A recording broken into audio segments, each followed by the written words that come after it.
Log in झाल्यानंतर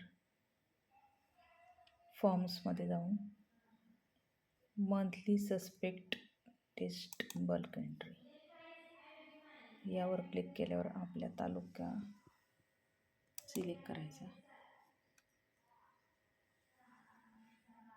हो, तालुका select केल्यानंतर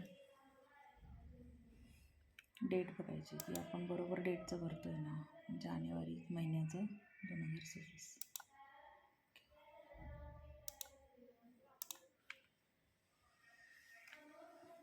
त्यानंतर एडिटचं बटन क्लिक करायचं आणि मग इथे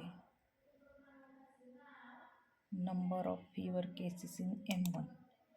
आता आळंदी हे जे काही HHC आहे, म्हणजे जे काही सबसेंटर आहे त्या सबसेंटरची ॲक्टिव्हचा आकडा आपल्याकडं अशा प्रकारे डेटा असणार आहे.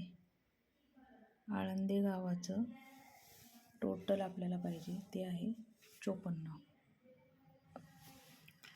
तर इथं 54 भरत असताना एक लक्षात घ्यायचं की टोटल गावाची 54 आहे आणि RDK त्याच्यामध्ये 2 आहे.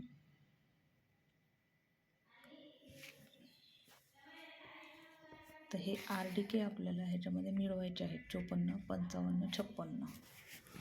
तर M1मध्ये आपला आकडा 56 असणार आहे आणि इथे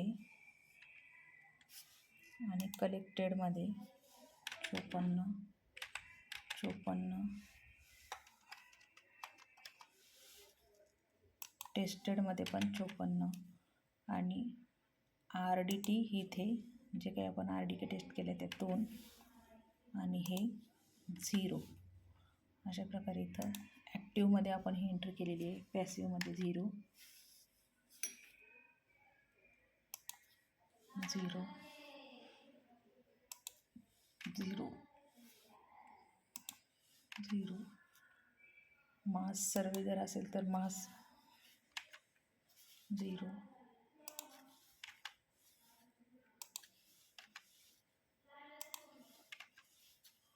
अशा प्रकारे ॲड झाल्यानंतर सेव्ह बटन दाबायचं आहे. डेटा सेव्ह सक्सेसफुली येते. अशा प्रकारे एडिट म्हणायचं आणि आता हा PHCचा आपल्याला आकडा भरायचा आहे, आंबवडे PHC. तर M1मध्ये पॅसिव्हचा जो आकडा आहे तो येणार, पण ॲक्टिव्हमध्ये मात्र आपण 0 भरणार.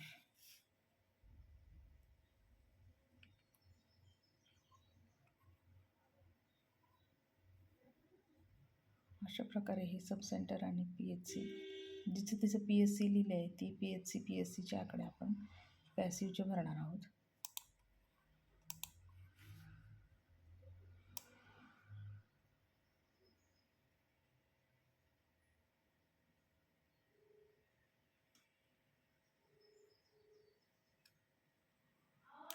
आता इथं जोगवडी PHC लिहिलं आहे, तर मग मी इथे जोगवडी PHCचा पॅसिव्हचा जो आकडा आहे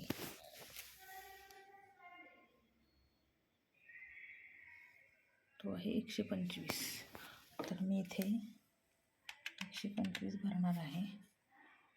ॲक्टिव्हमध्ये 0, 0, 0, 0, पॅसिव्हमध्ये 125, कलेक्टेड टेस्टेड 125, RDT 0, 0.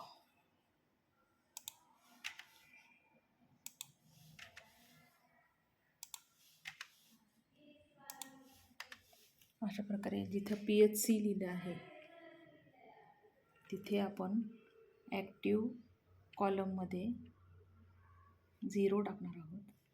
पॅसिव्ह कॉलममध्ये पॅसिव्हचा आकडा कलेक्टेड टेस्टेड. M1मध्ये मात्र आपण पॅसिव्ह असो किंवा ॲक्टिव्ह असो ते आपण M1मध्ये लिहितोच आणि RDT असेल तरी M1मध्ये ॲड करतो. हे झाल्यानंतर लगेच सेव्ह म्हणायचं आहे. सेव्ह बटन दाबल्यानंतर आपल्याला इथे